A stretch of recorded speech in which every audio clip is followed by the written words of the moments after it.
Magandang araw po muli at muli po nandito na naman tayo sa Huntahan ng Bayan TV. Pag-usapan po natin itong binagawa nilang pagdinig tungkol doon sa ibinabanderang flood control project ni PBBM doon sa kanyang zona noong July 22. At obserbahan po natin itong si Brosas, Arlene Brosas at saka itong si Stella Kimbo, na para bang pinaglalaroan lang yung ginagawang hearing doon sa flood control project. Pakinggan po natin ito at panoorin. Projects itong natapos mula 2022 to 2024. At may ongoing pa ngayon na 5,000 plus, Madam Speaker. Pero tuloy-tuloy ang pagbaha dito sa ating bansa. Kasama po yan sa speech ninyo, Madam Speaker. Anyari sa mga flood control projects na ito. Mula 2022 hanggang 2024, nagpondo ang DPWH ng lampas 500 billion para sa flood management program nito. Tingnan nyo po yan. Parang masayang-masaya sila na mula 2022 hanggang 2024, nagpondo ang DPWH ng 500 billion daw, almost more than 500 billion para sa flood control project. Pero walang nangyari at noon ngang bagyong Karina, pinakita ng bagyo na wala talagang nangyari. Tingnan nyo po ang galawan nitong sina Kimbo at saka si Arlene Brosas. Para bang ito po ay nasa hearing at tingnan nyo, ituloy natin mamaya-maya tayo magkomento. Madam Speaker.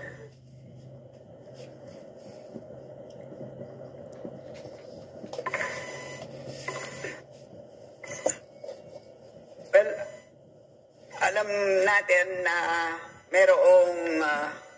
nagkaroon ng isang master plan for Metro Manila na nilabas noong 2012. So ayan po, ang sinasabi po ni Brosas, ni Stella Kimbo, mayroon daw master plan na nilabas para sa Metro Manila noong 2012. Pero yan po ay hindi lahat nasunod.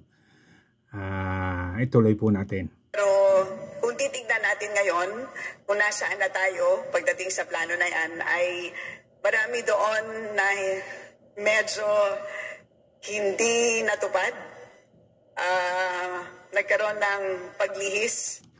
Oo, yan po si Stella Kimbo. Para bang natutuwa pa siya o masaya pa siya na hindi natupad yung mga plano at yung master plan at yung ginawang flood control.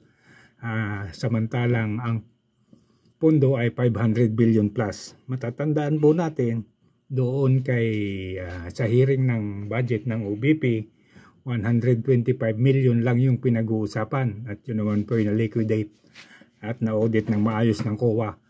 At ito pong mga ito nung panahon na yon ay parang mga gigil na gigil at parang gustong-gusto nilang idein si BP Sara na may ginawang katarantaduhan at talagang napakasiseryoso nila. At para bang isang kriminal ang tingin kay BP Sara. Pero tingnan nyo po ito sa hearing na ito. 500 billion plus ang pinag-uusapan pero halatang halata po na parang pinaglalaroan lang nila. At sinasabi nilang wala namang master plan o anumang planong maayos na naipatupad. Sundan po natin itong sinasabi naman ng DPWH.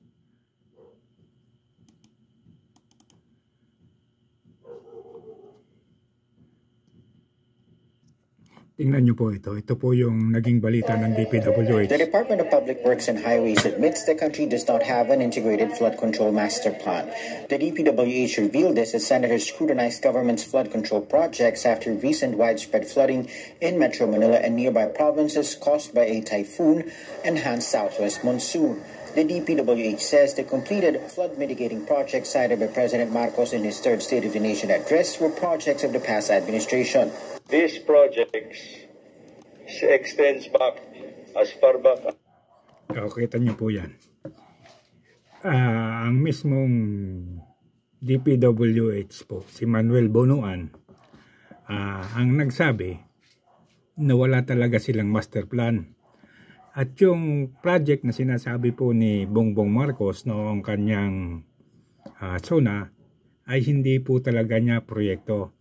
Yan po ay proyekto pa nung nakaraang administration ni Rodrigo Roa Duterte. So dito pa lang po makikita na natin kung gaano sila nagsisinungaling at kung paano nila niloloko yung mga tao.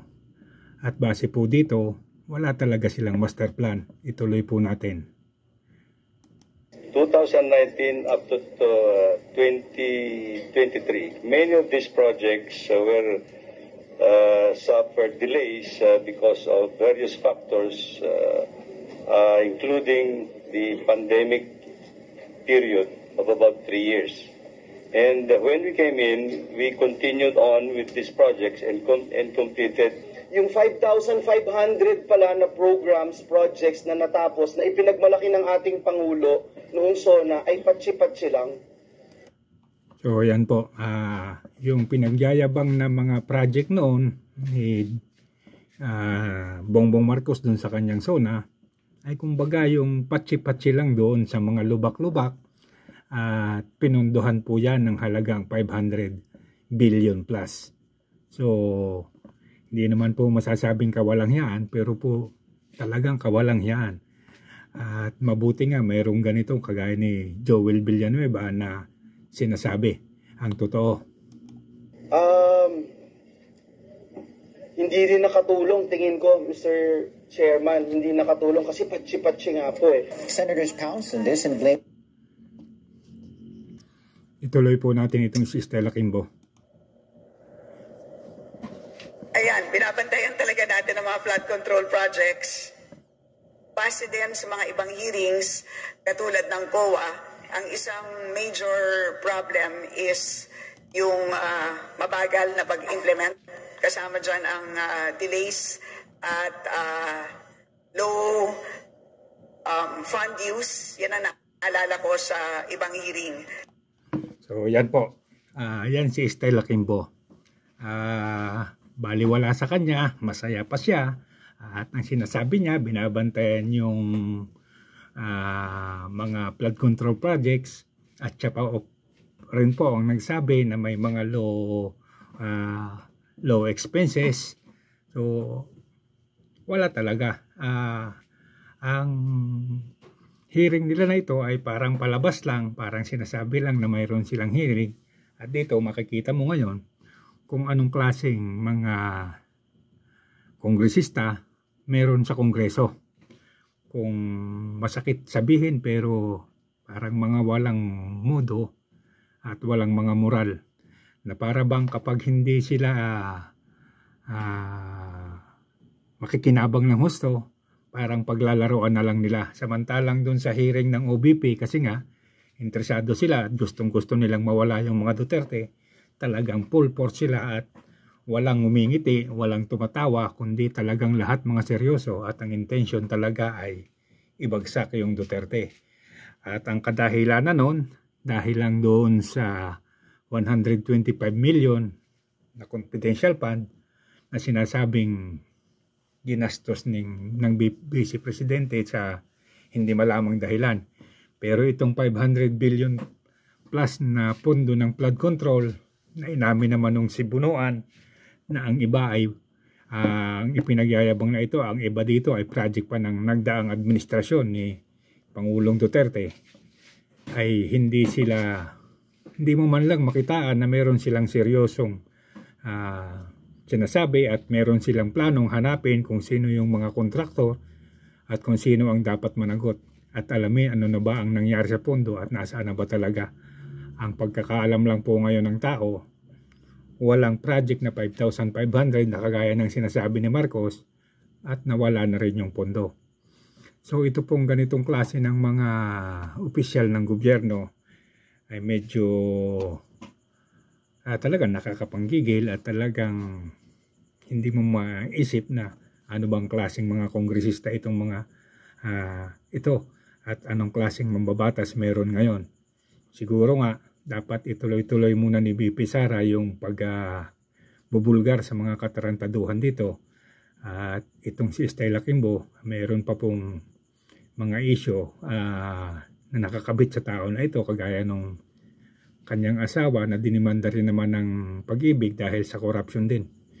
So medyo hindi po talaga maganda ang nakikita natin ngayon dito kina Kimbo at kay Arlene Brosas.